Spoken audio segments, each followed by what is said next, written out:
2006 through present day Mercedes GLE, we need to retract the park brake system so we can service the brakes.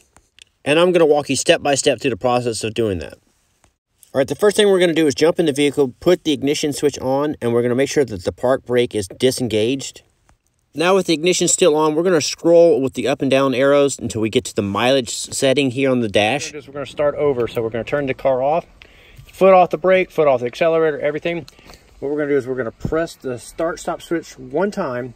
So once you push the start-stop switch one time, then we're going to push the call answer button. And then right after that, we're going to push the OK button and hold those two buttons down. And it takes about 3 or 4 seconds, and then this display will change. So we're going to do that now. So this screen right here is going to pop up, and what you're going to do is you're going to scroll down with the arrows until you get to pad replacement. Now you're going to press the OK button, and then it's going to ask you to press the OK button a second time, so you'll do it 2 times in a row. OK, OK. And when you do that, then you'll hear the motors on the rear calipers start disengaging the park brake system, so you'll hear a little buzz noise. And that's the park brakes being retracted. Once they're fully retracted, you'll see the red blinking park brake light on the left tack. And now we're going to shut the vehicle off. And now you can change out the rear brakes just like you would do any normal brakes. Now at this point, it's just like a standard brake system. So you would push the pistons back, replace your pads and rotors. After you get your brake work done, we need to re-engage the park brake system, and I'm going to walk you step by step through that.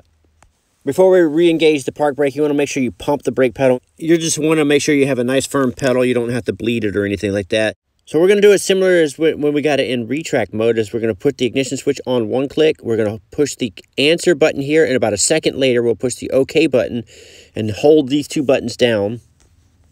And timing is critical. If you wait too long, it'll time out, and you have to turn the ignition switch off and do it over. So you're going to push it one time, and once you push it one time, you're going to put the call and the OK button like this. And as soon as you do that and hold it for about a second or so, you will hear the motors in the back re-engaging the park brake system. You'll also see the heads-up display switch to exiting fitting position. Once you hear the motors fully engaged, now you can use the back arrow key and just go back to your normal settings. Now what I recommend you do is start the vehicle up and then engage and disengage the park brake on the left-hand side here like you would normally as you're using them. So go ahead and turn the park brake on and off. Just make sure everything works. I'm Brian Esser from How To Automotive. I'd like to thank you guys for watching, encourage you to subscribe, invite you to head over to the howtoautomotive.com website for more valuable videos like this. Thank you again for watching.